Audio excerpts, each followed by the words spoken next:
Kayo naman ang pinapatibay, hindi lang yung kasi for the values, mga practical, mga techniques, yun. Pero yung mga lessons naman natin, na mga tinuturo sa inyo, kayo mismo yung nagbe-benefit, nade-develop. Kayo mismo yung nade-develop bago pa kayo lumakas, bago pa kayo talaga isala. Pero maganda rin yun na matutulong yung followers. So, kaya nyo naman na kung na-observe nyo kung paano nahahandle yung mga career routines. Ako nga ngayon sinabi sa akin na pinag-handle ko. Nakaupo, pinagpa-practice ko na si Akisani sa mga ano namin. Yun.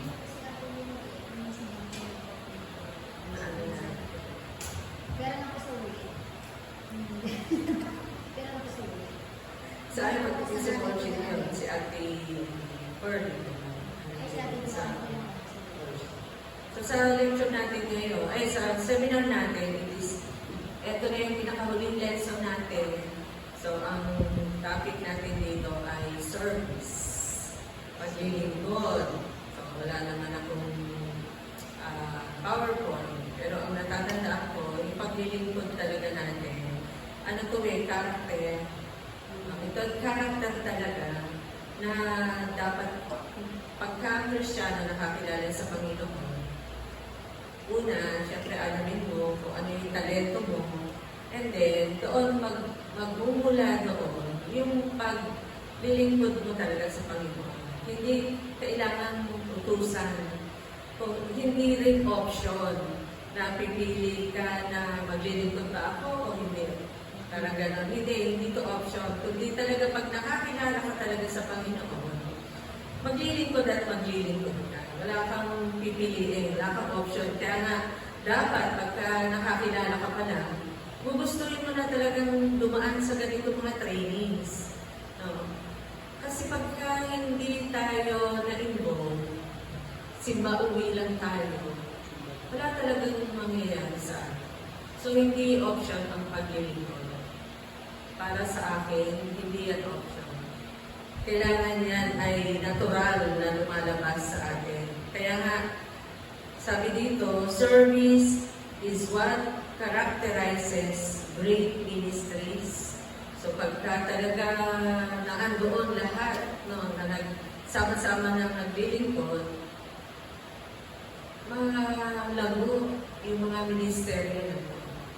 So, katulad na ng tanong kanina, kung kaya ba natin, capable tayo ng 500. Ang naano ko nakita ko din, kung talagang lahat magtutulong-tulong, kung lahat yung existing, try natin sa loob ko lang. Kaya natin kasi yan natin leaders eh.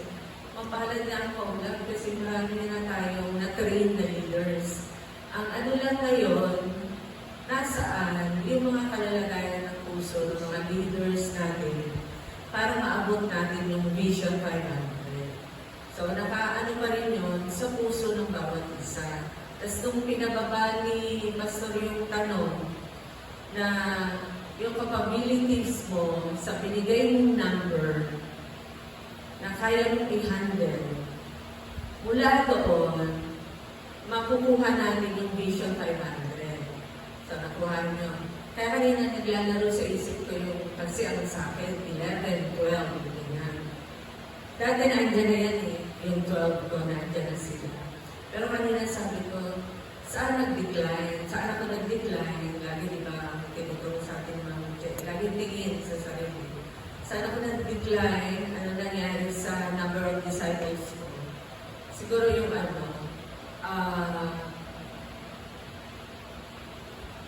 parang yung time, pinayaan ko na isa, dahil hinubo ko nga itong mga leaders, sinayaan ko sila, nahayaan ko muna sila. Then second, ang isa naging problem, yung technique, yung mula nung nag-consolidation tayo, pinagsama-sama kasi namin lahat ng mga kinoconsolidate. So, nawala yung iba na hindi kasama doon sa consolidation. Kaya yun yung iniisip ko. Kanina nag-aanin sa isip ko na. Pangatlo, kailangan ko bang palitan itong aking mga nakalista. No? So, yun yung mga ina-evaluate. Pero, sabi nga, hindi option, hindi mo,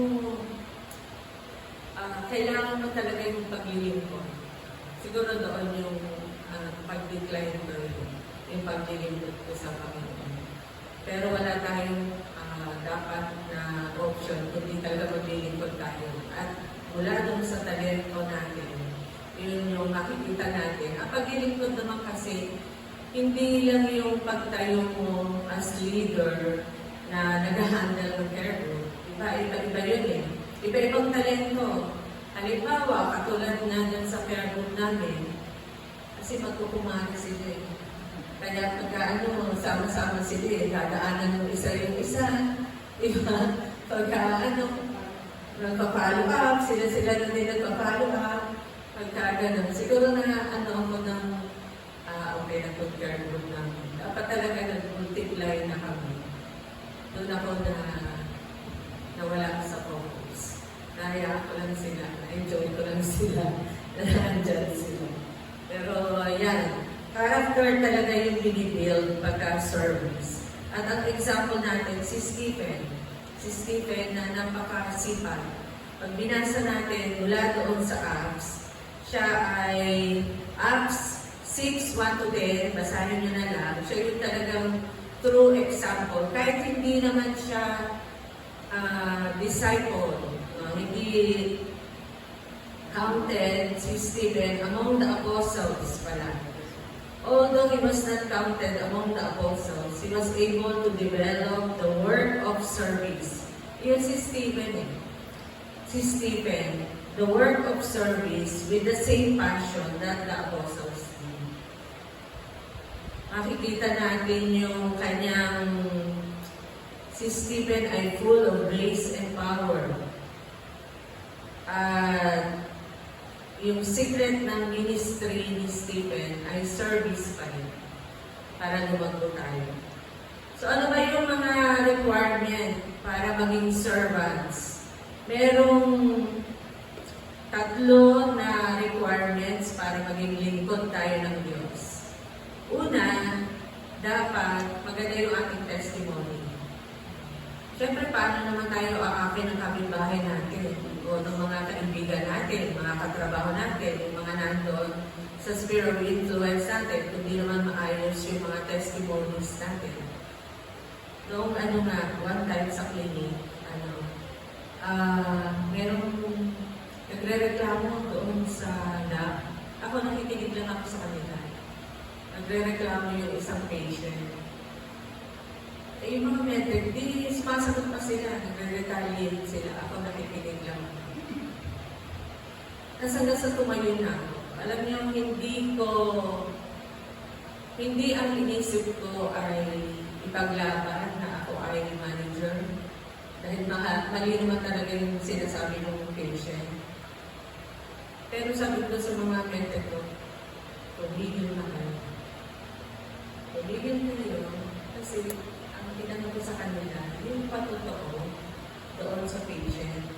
Yun yung ipinakita ko sa kanila. Kahit nagagalit sila sa akin. Nagagalit sila sa akin kasi alam nila tama sila. Bakit ko daw sila pinatigil? Gusto ko na makita nila yung pagiging magandang patotoo na bilang mga empleyado, hindi mo kailangan sumagot sa kanila. At gusto ko rin na makita nila mula sa akin yung good testimony ko as a Christian. Yung laging ganun yung laban ng lumina, scenario yung sa clinic. So, ganun din tayo, kahit saan tayo naroon. Kailangan ng isang servant ng ating Panginoon ay meron tayong magandang patotoo.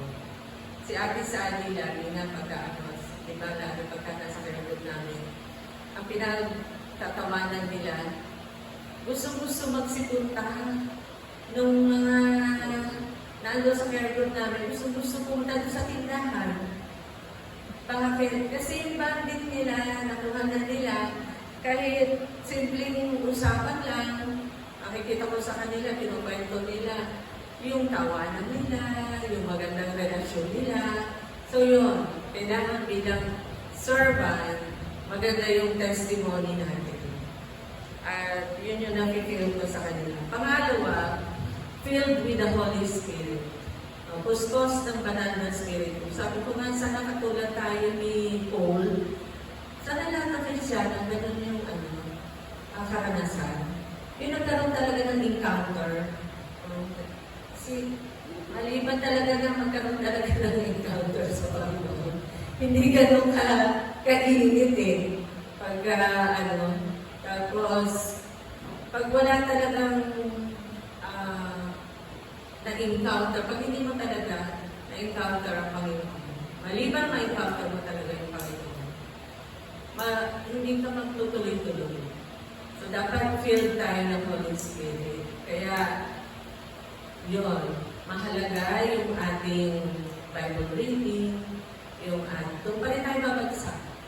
Yung Bible reading natin, yung ating prayer, yung ating worship, yung ating care group, doon pa rin, yun pa rin, para maging filled tayo ng Holy Spirit.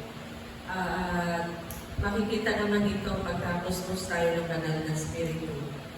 And then pangatlo, filled with wisdom. Hindi lang yung knowledge, kundi yung wisdom talaga na nagmumula sa Panginoon. Kasi tatanungin natin sa Lord, ano ba yung gusto niya na ipagawa sa atin? Sayang yung mga panahon at mga ginawa kung hindi naman ito yung ipinagagawa sa atin.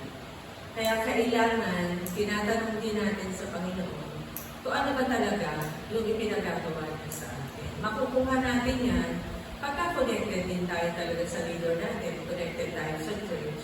Hindi tayo naiiba ng lakad. So kailangan, bilang mga lingkod ng Diyos, filled din tayo ng wisdom. At ang wisdom, hinihingi natin yan sa Panginoon. Hinihingi natin yan sa Diyos natin. And then, ano yung characteristics? Sabi ko kanina, ang service ay character. Ngayon, ano yung characteristics of service and of servants of God? Una, meron tayong servant heart. Character to lagi, yung natin, pagkatao natin. Pagka sinabi tayong character of service and of servants of God. Anong character natin? Dapat meron tayong servant heart. Willing talaga tayo na maglingkod sa Panginoon. Lagi niya natandaan yun pagka dumating na tayo, nandun na tayo sa presensya ng Diyos. Ang sasabihin niya naman, well done, good and faithful servant. Ayan, lagi ko tinatandaan yun. So, kailangan natin ang servant heart. Pangalawa, using our talents to serve God. Yung mga talento natin, saan ba tayo malakas? Katulad kahapon, ito pa, isang maganda sa care group namin.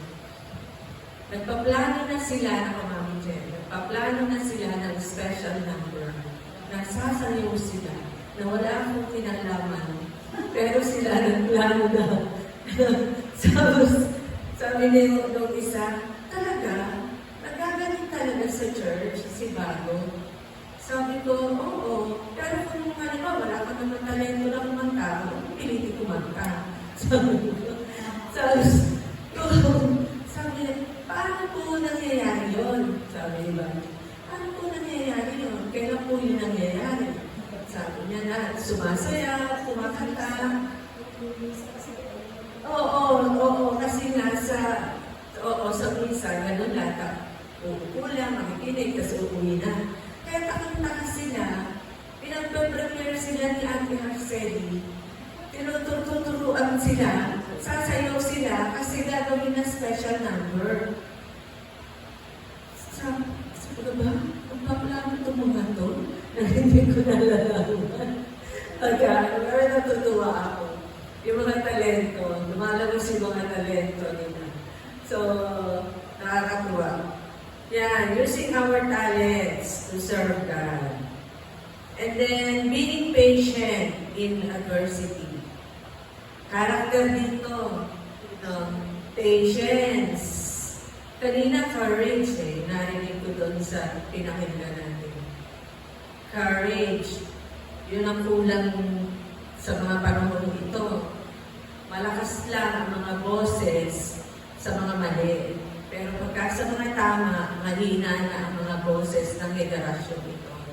No, timid pagdating na sa tama.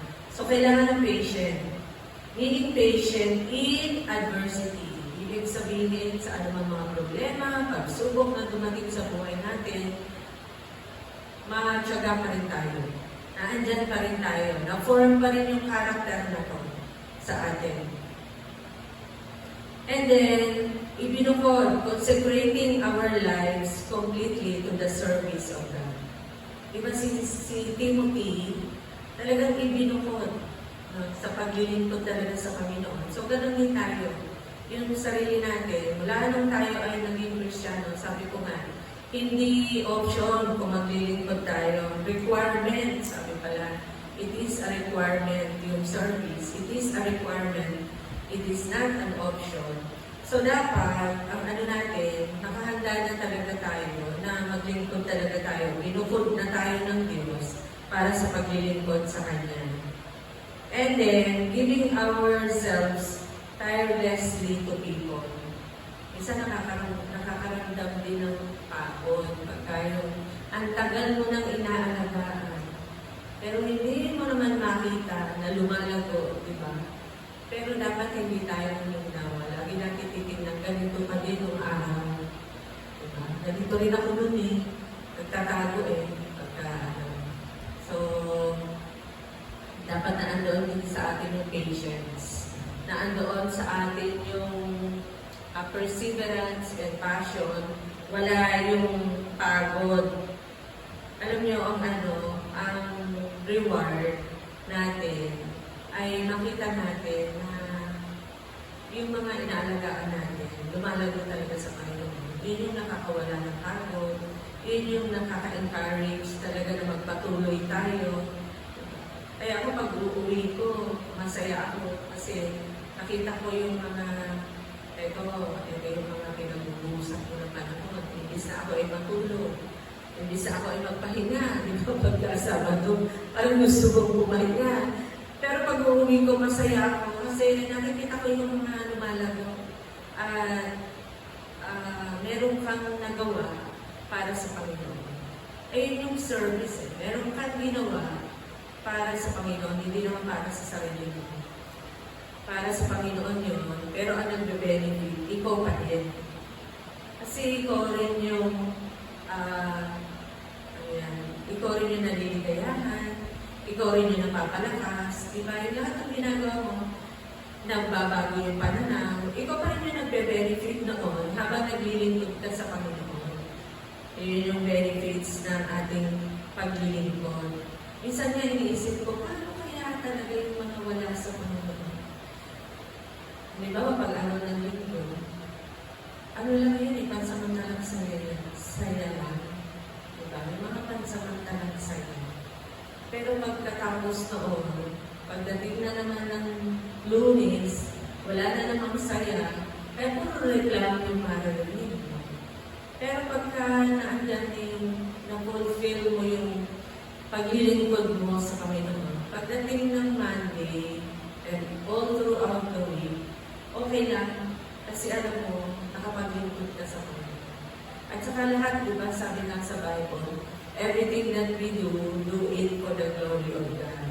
So, lahat ng ginagawa natin para sa kaluwalhatian ng Panginoon, ito yung nagpapalakas sa atin. Ano rin ang sabi ng Panginoong Jesus, di ba? My food is to do the will of the Father. So, yung lahat ng mga ginagawa natin, yun yung pinakakalakasan natin, kalakasan ng ating mga kaluluwa para talaga magtuloy-tuloy tayo sa pamilya ko. So, sabi ko pa sana, kung ito lang talagang pagbuuan ng Panginoon, tutulong-tulong tayo. sabi nga, di ba, dun sa sign sa atin, we are a church full of cooperation.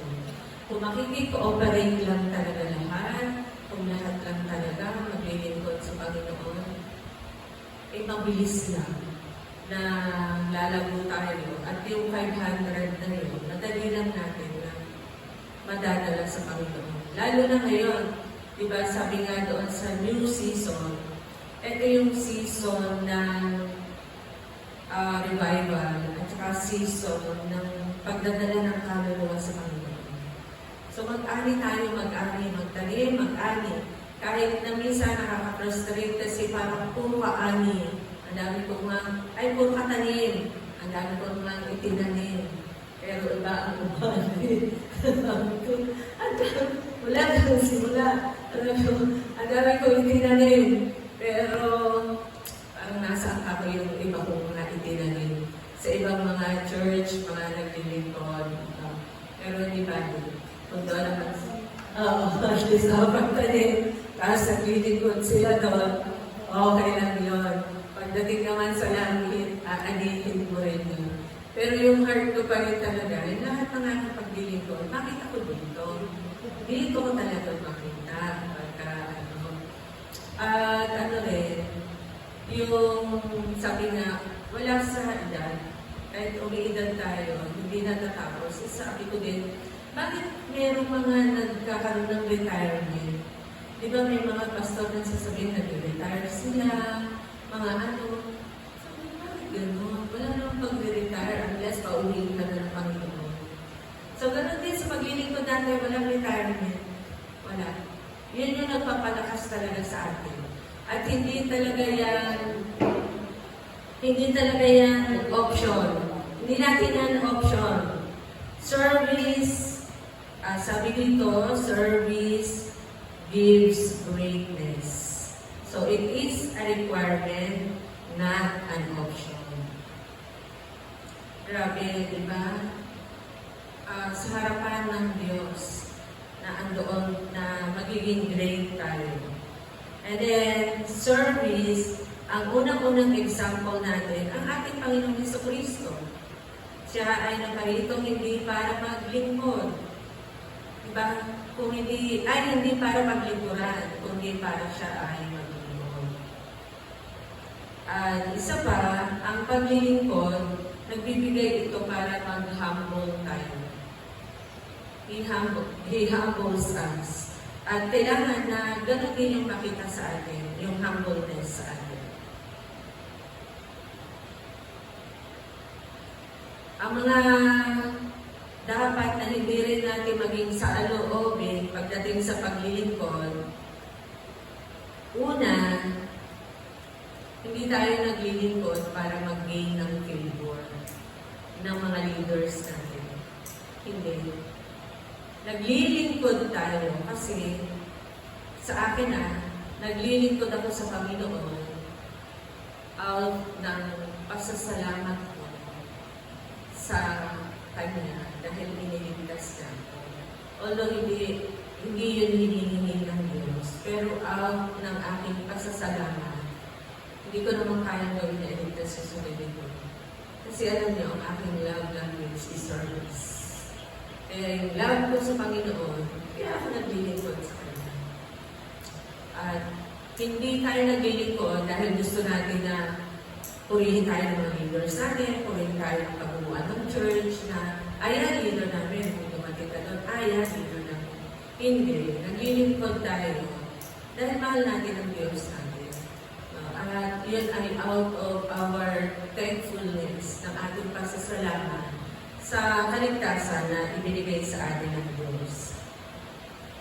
Yan yung matututunan natin about sa ating service sa hapong ito. At ang ating text doon ay mula sa Matthew 20:26. Sabi dito, not so with you. Instead, whoever wants to become great among you must be your servant. Para kung gusto natin na maging great, tayo ay maglingkod sa Panginoon. sarili naman ba sila natin? Kung paano tayo talaga tinitingnan ng Diyos natin, pinagtiwalaan. Pinagkatiwala lang naman ito sa atin. Imagine mo, sa dinami-dami ng tao, bakit tayo ay pinili, pinagkatiwalaan para paglingkuran natin ang Diyos. Pwede naman na ang mga anghel ang utusan niya. Pwede naman ang mga bato. Pwede din yung ibang mga tao. Pero tayo, pinagkatiwalaan, pinili tayo ng Diyos para maglingkod. So, lagi yung cheerful, lagi tayo magkaroon ng mapagpasalamat at masayang puso sa paglilingkod. Masayang puso. Sabi ko nga kahit sa akin wala nang sumama. Kasi nga nagkaroon ko ng problema. Sabi ko, kahit ako na naman isa, maglilingkod pa rin ako sa Panginoon. Hanggang sa uli ng Panginoon, dito ako inilagay ng Panginoon. Dito pa rin ako.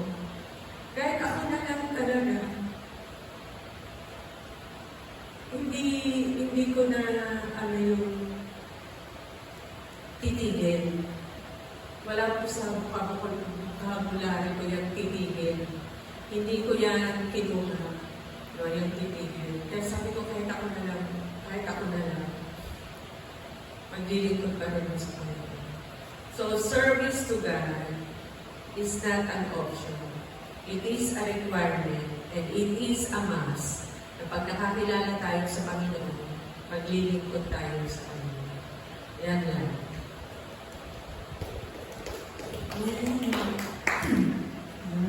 Salamat sa Panginoon. Salamat din sa buhay ni Ate Ellen. Nakatuwang natin sa igingin para makamana natin ang Panginoon. Salamat sa buhay ni Limang na dito. Naiintindihan naman sila. Naiintindihan naman natin. So, meron naman tayong recorded mo so pwede nilang panoodin. May gusto ka bang sabihin? Star?